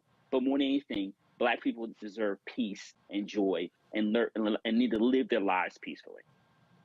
Well, we can dream. I have a dream that one day that will be true. I can't fill in the blank on the rest of it, but I have a dream. But dreams deferred on this next story because the brother is same old shit. The brother and sister-in-law of former First Lady Michelle Obama are suing an elite private school in Wisconsin alleging racial discrimination against their sons.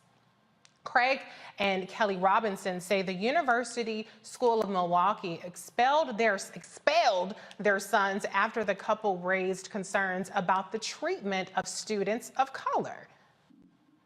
The couple claims the school failed to provide a safe, inclusive learning environment and repeatedly used stereotypical and harmful content in lessons and assignments. Here's how the University School of Milwaukee responded. Today, a former school family filed a lawsuit against USM.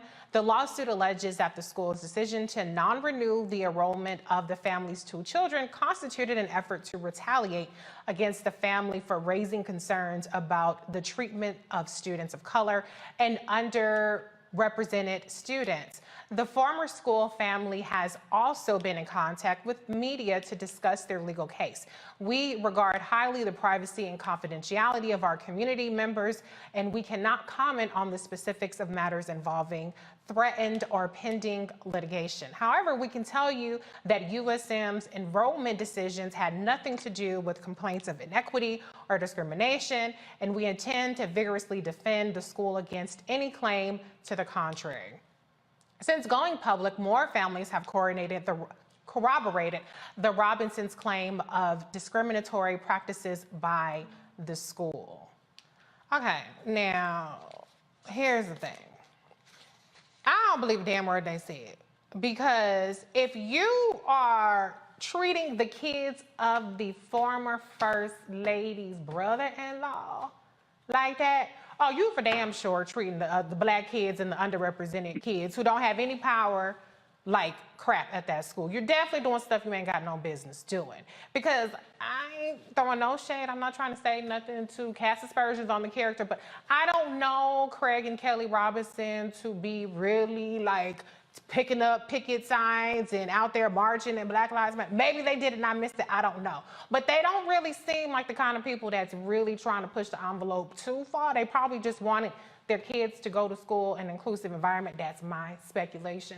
So if they're raising an issue that has now been corroborated, according to the Robinson family, by 40 families, there's a problem there. Kelly, what's your reaction to, I'm sorry, Crystal, what's your reaction to this story?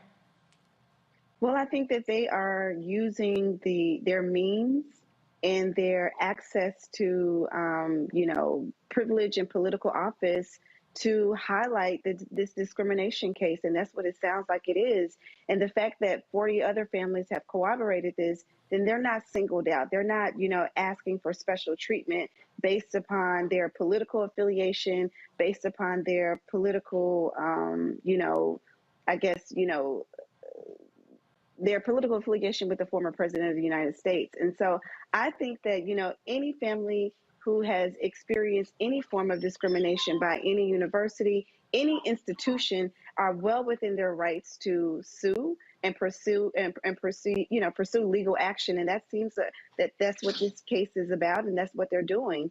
I think the school is obviously embarrassed, not only because, there's legal action being taken against them, but also because of the celebrity associated with this case, in that this is the brother of the former president, or brother-in-law of the former president of the United States and First Lady of the United States. And so it just adds a level of awareness and of heightened, scrutiny and security around this. But I think that they should sue, make sure that other families have voice in this lawsuit as well, and let this university know that they cannot take these kinds of actions in the future and be able to sweep it under the rug. I agree. I'm a firm believer in Black people being more litigious, okay? Call the manager, sue somebody, get some coin if you're being discriminated against, especially if you have the means. Leave a bad review. Hello. Whatever you got to do. Okay.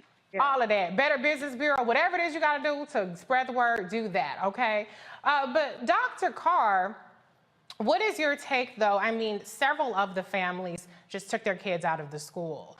Do you think that there is a forcing mechanism for an elite institution like this to really to change their ways? Or, I mean, I'm not saying they shouldn't sue. I'm not saying that they shouldn't draw attention to it, but you from the illustrious Howard, and I'm just curious if you think that that's even like something that could even be forced, given your experience in education.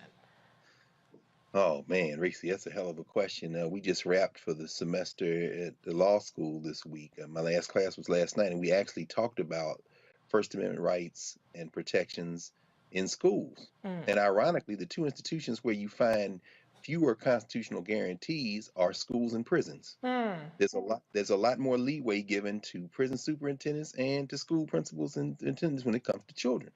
Now, that having been said, there's even more leeway when you're talking about private institutions.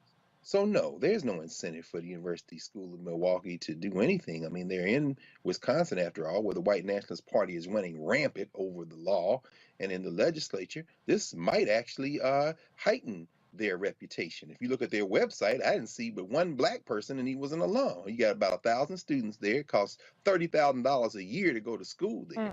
And and it was such a pleasure to see you last Friday when we were at the African American Museum celebrating Jackie Robinson. And one of the things Jackie Robinson said when he almost he had to hold himself back from beating the tar out of a cop on 125th Street. He said after the police apologized to him for the confrontation, he said, "But it shouldn't have to be because it was Jackie Robinson. Right. If I had Jackie Robinson, they'd have beat me up." So with all due respect to the Robinsons, let me be very clear about this. Their children who this private school said we can no longer associate with your family. Their children who they sent a letter home to their parents and said you didn't demonstrate respect for our expertise and you didn't treat them in respectful and trustworthy, fair and kind manner. Their children are going to be okay. Yeah. It is those babies who don't have a recourse, who are suffering every day this kind of thing. So, just because we Black and this gets some attention, this should draw even more attention to the fact that what you said, these aren't the ones who necessarily make a lot of noise. Well, you know what? Come on over to the side and fight for the babies who don't have $30,000 a year for private school education. I know that's right. Because look, they said take your funky ass to 30,000 or 60,000 in this case and go on, because we're going to continue to do our white stuff the way we want to do it. If you don't like it, too bad. We don't need you anyway. But to your point, Dr. Carr, the ones we really need to be worried about, the ones who, they getting $30,000 from public school education funding for a whole class full of kids, you know, and they don't have the books and they don't have iPads or whatever, so they don't have ventilation in their classrooms, heat, anything like that. That's what we really need to be concerned about. But, you know, you still got to pay. You got to remind folks that this kind of stuff is happening regardless of your socioeconomic status. You can't outrun being black. You can't outrich being black. There's nothing you can do about that, because they're going to always remind you. Dr. Walker, you're an educator as well, so I just want you to get the last word on this topic. So, Reese, I think it's important to keep it 100 in this conversation. They have been probably doing this for years, right? Listen, especially these private schools. I mean, it's different than public schools have certain mechanisms in place that you can hold people responsible. Private schools, especially the affluent ones, with all their money, listen, they've been doing this for a long time. And what happened is Robinsons just had the political clout to call them out. Yeah. It's just that simple. And I think also it's important for all those kids who were attending that school, who may be there on partial scholarship or et cetera, who've been catching hell for years. Hopefully this forces the administration, whoever the board of trustees, et cetera, to make some changes now that they're getting all this political pressure they don't want. You don't mess with someone who's affiliated with former president of the United States' family. Yeah. That's just a bad political move. And now they're paying for it. But the bottom line is they've been doing this for a long time. My wife and I had a situation, we had to pull our son out of a private school very early on because we just didn't like the way that the language they used. And I know a lot of other black folks, similar situations have happened. So listen, this happens all throughout the country, and we have to make sure we protect our black babies. And, as we talked about in this conversation, this is happening all the time, and it happens a lot in private schools. You're right. And I'm not in any way trying to insinuate that because black children are wealthy, that they should not be given the protections of not being in a racially hostile environment, because I don't believe that at all. I think, like you said, we need to protect all our babies. The wealthy ones, the partial scholarship, the full scholarship ones, the ones at the public schools, charter schools, whatever, they all need to be protected. And they all need to come up in an environment that is constructive and healthy and empowering for them. So let's move on to Tennessee. A bill requiring Tennessee students in grades 5 through 8 to learn about Black history just needs the governor's signature. Senators approved House Bill 2106 in a 27-3 vote, while the House passed the measure in an 80-2 vote. Supporters of the bill say it's important to ensure students get a truthful, well-rounded view of history. The reason why this is important is there are a lot of really great Tennesseans like Samson Keeble, who was the first African-American elected to the Tennessee General Assembly, or like Bessie Coleman, or like Wilma Rudolph. And we want to make sure that that continues to be a part of our history and our schools. And so then one day, hopefully, there won't even be a such thing as Black history. It will all just be so melted into one that it will not have to be defined that way. Once the governor signs the bill into law, the State Board of Education will review current social studies books and decide which Black history lessons to add to the curriculum. That is, if he signs the bill. I didn't see a statement one way or another, so hopefully all of the hard work that it took to get there, there had been some failed attempts to get this kind of Black history added to the curriculum. So hopefully this time he'll sign it. With that kind of bipartisan support, it should happen, but we did see what homeboy Glenn Youngkin up in Virginia did with widely supported bills. If there was a Democrat attached to it, he vetoed it. So let's hope that the governor down there is a lot better, at least on that regard. So speaking of racist behavior, a Black Tennessee mayor declares April as Confederate History Month. I'm gonna read that again. A Black Tennessee mayor declares April as Confederate History Month. We're going backwards, Mayor Livingston, Tennessee Mayor Curtis E. Hayes signed the proclamation surrounded by members of the Sons of Confederate Veterans. Y'all see this? My goodness. Here's the caption that accompanied the photo. A contingent of compatriots with Sons of Veterans Myers, Zolkoffer, Camp 1990 recently met with Livingston Mayor Curtis Hayes for a signing of a proclamation designating April 2022 as Confederate History Month in the town of Livingston and urging all citizens to avail themselves of the opportunities to increase their knowledge of this important era of Tennessee's history. Celebrated in southern states, Confederate History Month began in 1994. Mississippi is the only southern state that officially declared April Confederate Heritage Month in 2022. Ooh, child. Okay, I don't know. Can I go to the panel? Okay, sorry, I'm breaking the third wall here. But I want to talk about these two Tennessee stories because, first of all, I looked up this mayor. He's nonpartisan. So I was going to drag him because being Republican, Democrat, he's nonpartisan. Some of you nonpartisan, you independents, y'all a little cray-cray too, okay? Don't think just because you not a political party that you off the hook, that you got it right, because this person didn't get it right. But I just think it's interesting with all this anti-CRT, we don't want to teach history, y'all want to teach Confederate history, because y'all know y'all lost, and y'all know y'all was fighting for slavery, right? So I'm trying to figure out why y'all are trying to talk about Confederate history, but you don't want to talk about American history. It doesn't make sense to me, but we know it's propaganda, right, Crystal? What do you have to say about that? I just want to say, one, I'm a native Tennessean. I'm from Memphis, and I know Dr. Carr's brother lives in Nashville, and I've been on the panel with him before. But I want to just say it's so interesting that this first story where Senator Ackberry is up speaking about, the legislation that hopefully she likely co-sponsored. She's saying that she hopes that this gets passed and signed by Governor Bill Lee, which I don't have any faith in Governor Bill Lee, that he will actually sign that.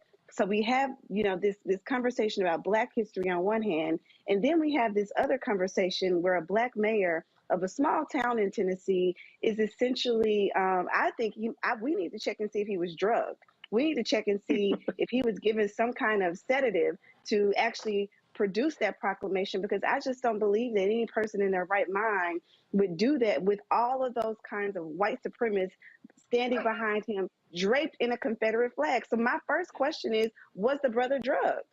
That's what I want to know, to all the Tennesseans watching this and this broadcast. And I want to know, why aren't people raising the flag about that? I'm looking at you, the Equity Alliance, Tequila and Charlene, and all the Black folks who run, grassroots Black-led organizations in the state of Tennessee. Where are you all with raising the roof about this? This is ridiculous. But on the other hand, as it relates to critical race theory, isn't it ironic that we're living in a moment in history where people like, Governor Bill Lee, people like Governor Ron DeSantis, people like Governor Abbott down in Texas, they don't want critical race theory taught in schools, which we already know it's not. Right. But at the same time, you're having a mayor create a proclamation about the Confederate history. We're having to ask in codified language in state legislatures about Black history, but we're also saying we don't want to teach critical race theory. And so, this is just more continuation of foolishness that happens in Tennessee, unfortunately, and we're making headlines again for all the wrong reasons. Well, to your point about drugs, white supremacy is a hell of a drug.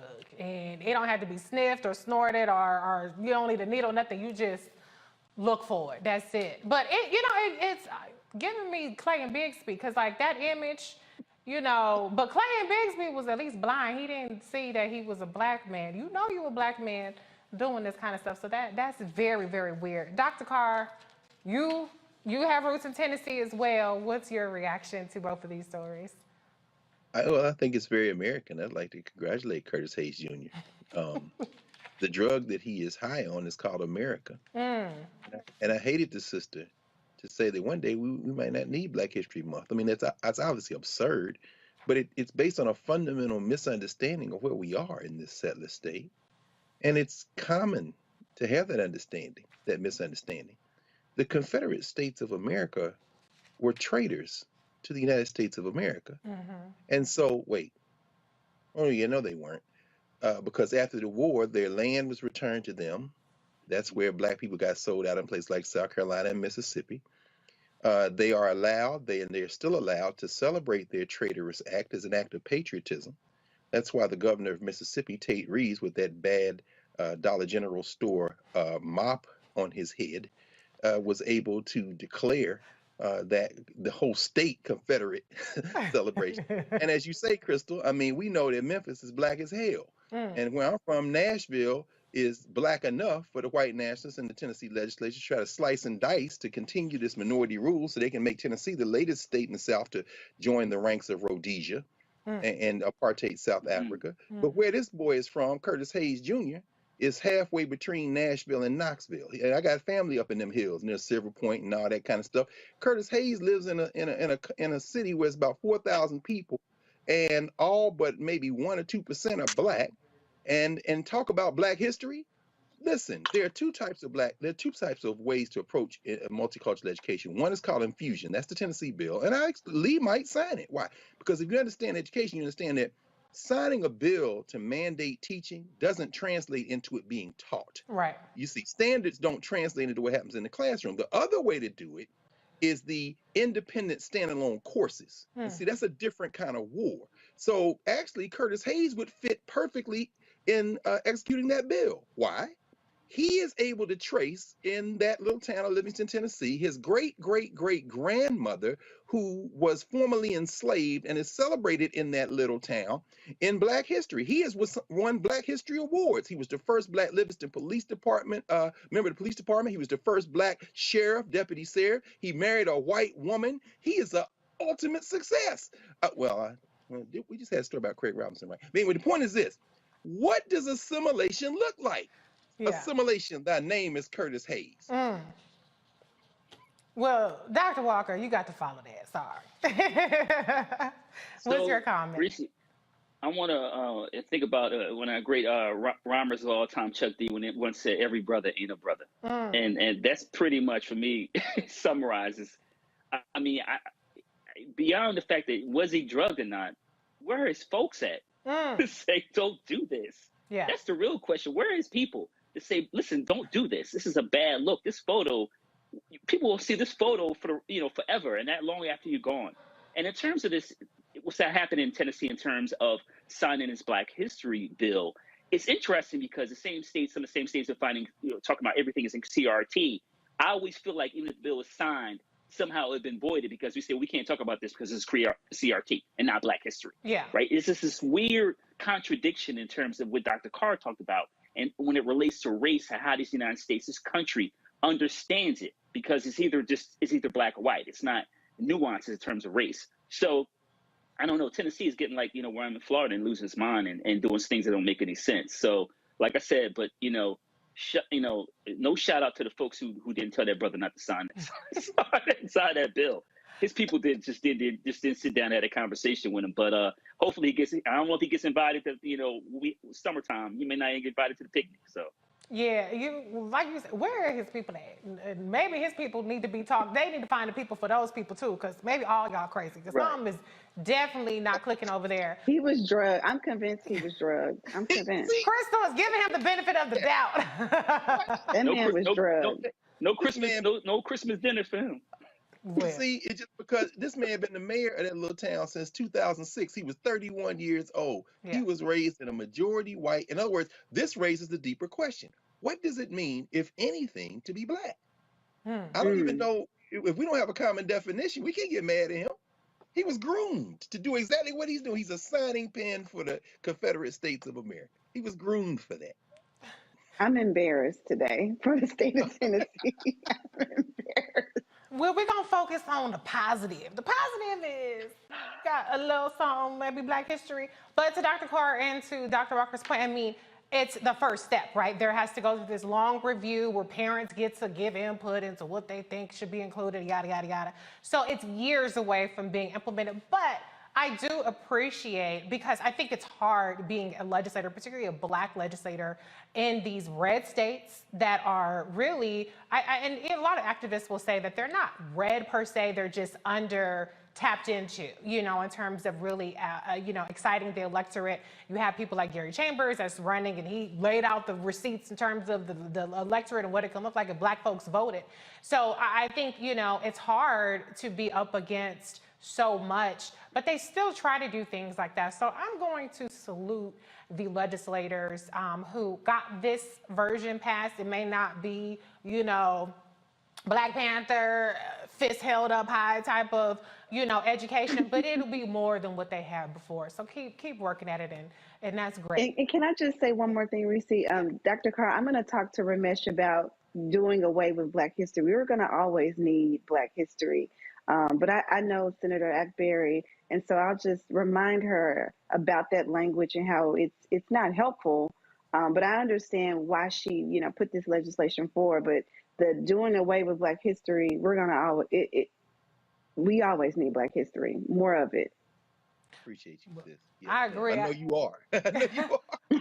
Well, like Yes, I told Jane I'll be Elliott. texting her after this. Right. Well, I remember when Jane Elliott was on the show with CJ, Dr. Carr, you probably remember this, CJ Pearson was on, and she said, we need to all give up our titles. I said, nah, I'm going to always be Black. Y'all can give up white, but I'm going to always be Black. So, yes, we're going to always need Black history, point blank, end of period. And we celebrate it every day. We don't need a curriculum, but thank you anyway for your advocacy and getting it into the curriculum.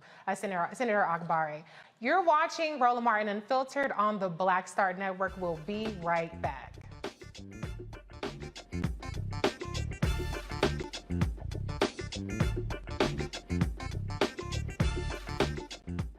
I'm Dr. Jackie, and on a next, A Balanced Life, it takes a village to raise a child, and truer words have never been spoken. If you're raising a child, you know that it's a blessed challenge like no other.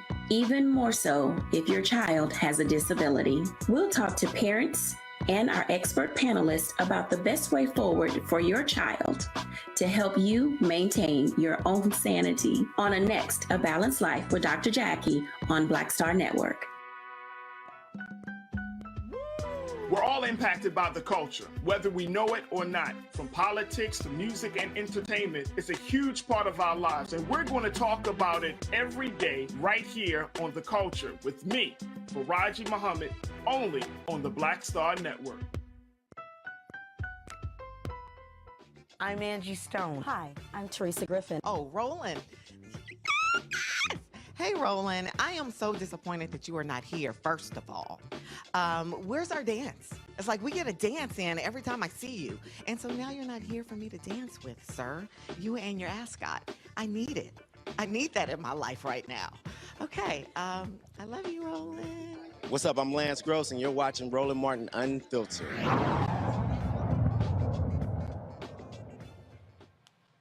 The Chicago childhood home of Fred Hampton, one of the most prominent faces of the Black Panther Party, is now recognized as a historical landmark. Hampton's son and mother spearheaded the Save the Hampton House initiative connected to the film Judas and the Black Messiah, about Hampton and his death. The Black Panther Party leader was shot in his Chicago home in 1969 while police were executing a search warrant. I'm going to go to the panelists, our last story of the night. Dr. Carr, I'm going to start off with you. You know, I think it's interesting that this is tied, or this push is tied to Judas and the Black Messiah, which was a very successful, in some cases, Oscar-winning film. I'm sure that the advocacy long existed, but what do you think about just how there's this commercialization and there's this profit that's made, but there's still unfinished business behind these stories that are being told and really, I don't want to say glamorized because it wasn't glamorized, but being told by Hollywood. What's your take on that? I'm against all of them, of course, but because it's Hollywood, they're there for profit. However, if we can leverage that visibility to get some things done that benefit our community, then we have to take our victories where we can find them. And by the way, you've done an incredible job tonight, as always, when you sit in for Roland, but you're underscoring the point that this is why this platform is so important. Sure, BNC, maybe it'll be bought, maybe it'll be, but nothing is like independent institutions. The Judas and the Black Messiah film had a number of flaws in it, but it was also supported by Fred Hampton Jr. and the family, in part because it did allow this. Now that house there, you know, it's important to understand that Fred Hampton's mother babysat for Emmett Till. They all grew up in the same community. But that story is not going to make it to CNN or MSNBC. That story is being told right here on in our platform here in Black Star Network. And that allows us to continue to fight so that when there is a moment when Hollywood says we can make some money off this, there will be people around who can force Hollywood a little bit closer to the type of things we need. And this is a victory today. We can't say so. You know, victory to Fred Hampton's widow, Mom and Jerry, victory to Fred Hampton Jr. and to everyone, and to his mother and his siblings, his family, because this is a victory for Black people. So it's a good thing, I think. I agree with you, Dr. Carr. I mean, we got to take our victories, how they come about, when they come about, because we don't get as many of them as we need to. Crystal, your reaction to this story? Yeah, I tend to agree with, much of what Dr. Carr just stated, that this is a victory. I think, the movie definitely highlighted what many in America did not know, but many Black people had already known. And if you attended at HBCU like I did, like Howard University, the illustrious, you were, taught about Fred Hampton. But even when you grow up in Black cities like Memphis and Chicago and many other cities across this country, we know our history, but we don't have our history shown and highlighted in Hollywood. We don't have historic landmarks like his house preserved in the fabric of Black culture in this country. And so when we have an opportunity to have this done, we absolutely need to celebrate it. It may not be in the way that we wanted it to we may not have arrived here in the way that we really wished, but at least it's being celebrated. At least people on a national scale are recognizing this. And so I'm happy that this is a win not only for the family and for the city of Chicago, but also for Black culture and Black preservation. You're so right about it being a win for the culture and Black preservation. And Dr. Walker, you'll get the last word on this. One thing that, I don't want to say all the white folks, but let's talk about the Confederate people, right? They are very serious about their landmarks, about their statues and their this and their proclamations and all that kind of stuff.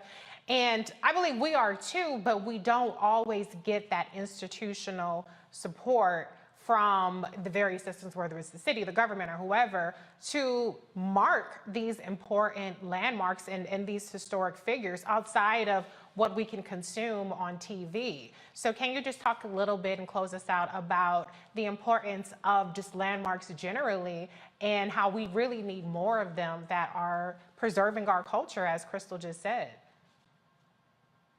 Yeah, so Reese, it's important to make that connection between like landmarks and causes, right? And also the reminder that Hampton was murdered, right, at a young age, right? He had his life ahead of him, and so like many of our civil rights martyrs, it is important, like I said, to make sure there's a connection between what his message was as a member of the party and have a broader conversation. So if we can have school children in Chicago metropolitan area and other places visit the site where he was killed, we can have a conversation about what freedom is in America and what historically has happened to Black folks who have fought for freedom in this country, what happened to Hampton, what happened to King, etc. Right? So we can have a broader conversation. We talk about this issue of history, particularly what happens in Black history. We can have this broader conversation, not only with Black kids, but remind other kids about how they benefit from a system that has historically done this to Black folks who have fought for freedom. That's such an important point to make. Let's also make sure that we're marking the causes. Let's not water it down. Let's not quote one little quote that makes people feel good.